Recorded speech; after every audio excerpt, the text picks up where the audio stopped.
Hey, I'm Jeff Doyle, and welcome to this episode of Tracking 200.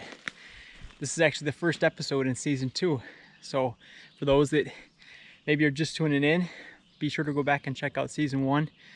In fact, we've got 10 episodes into season 1, but I haven't put together the finale yet, so the season's going to overlap a little bit. What you're going to do is see the finale for season 1 this fall, so make sure to check back and go ahead and hit subscribe so you're notified when that one comes out. Whew, I'll tell you what, these mountains in Massachusetts are pretty rugged. They are steep. I don't know if you get a sense of how steep this is, but for those that don't think there's mountains in Massachusetts, there's a whole lot more than Boston here.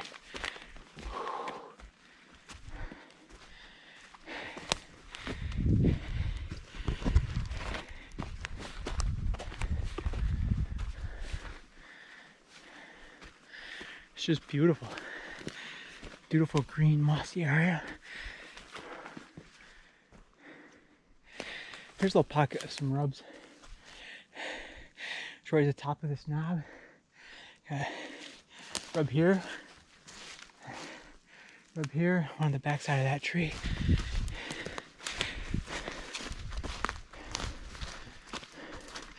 One right there. I'm hot.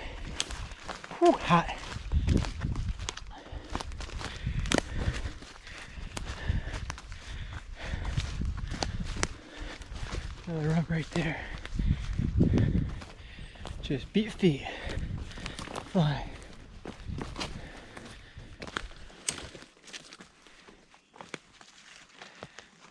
Coming in on the back side of the mountain, I kind of know my trajectory, but there's no sun today. It's all overcast, and it's actually fogged in here a little bit too. So I use the Onyx Maps. It is just a great tool, and I'm gonna check my bearing here. And what you can do is I got a waypoint in. I just hit my location button twice, and it tells me the direction I gotta go. So fast, so simple. I still carry my Garmin GPS, but the reality is I take it out less and less and less because Onyx Map has just been so reliable. These guys support us at Big Woods, so if you use a GPS and you haven't checked out Onyx yet, go ahead and give them a try.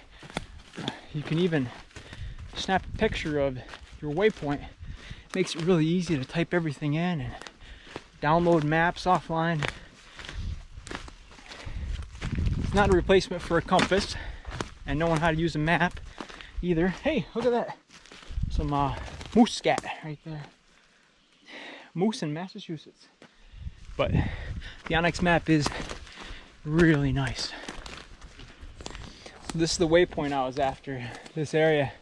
It's a special place to say the least.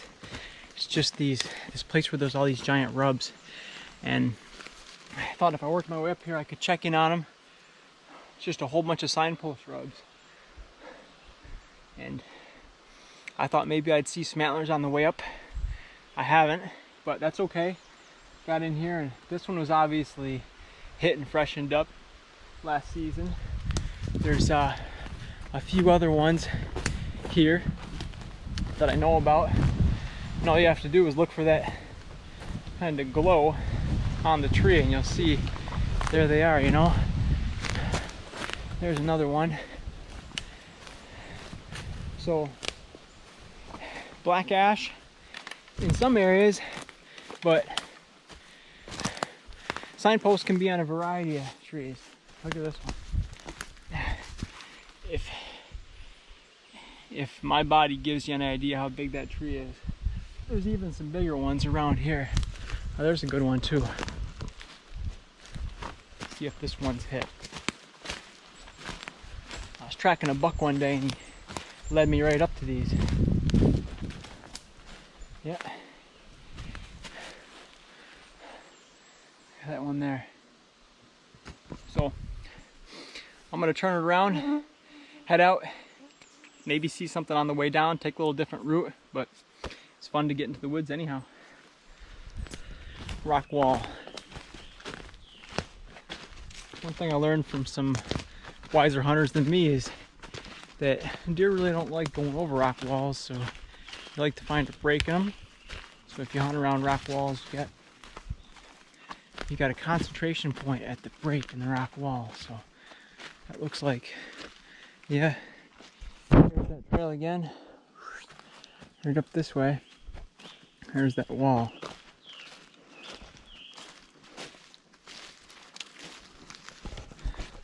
I haven't yet, but I also expect someday to find an antler where a buck's jumped over that rock wall,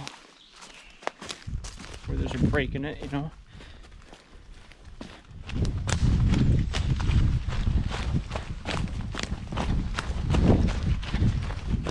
Yeah, this looks more like a foot trail than a wintering trail, but I don't see any signs, so I think it is a wintering trail.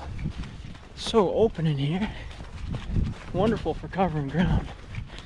Yeah, see, it's one right in there. That wouldn't be a foot trail with that branch hanging in the way. So I'm onto a nice wintering trail here.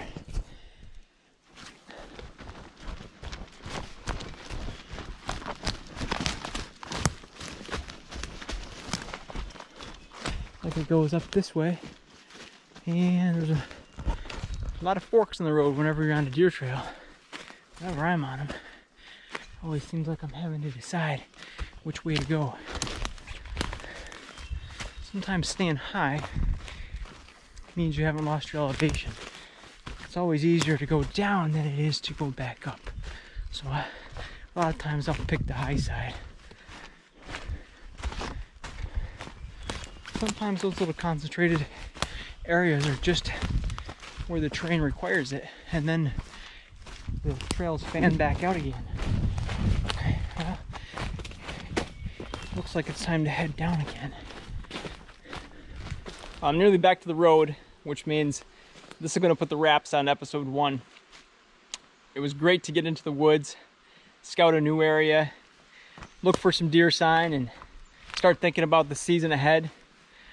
Until then, I hope everybody stays safe, stays healthy, and we'll see you on the trail.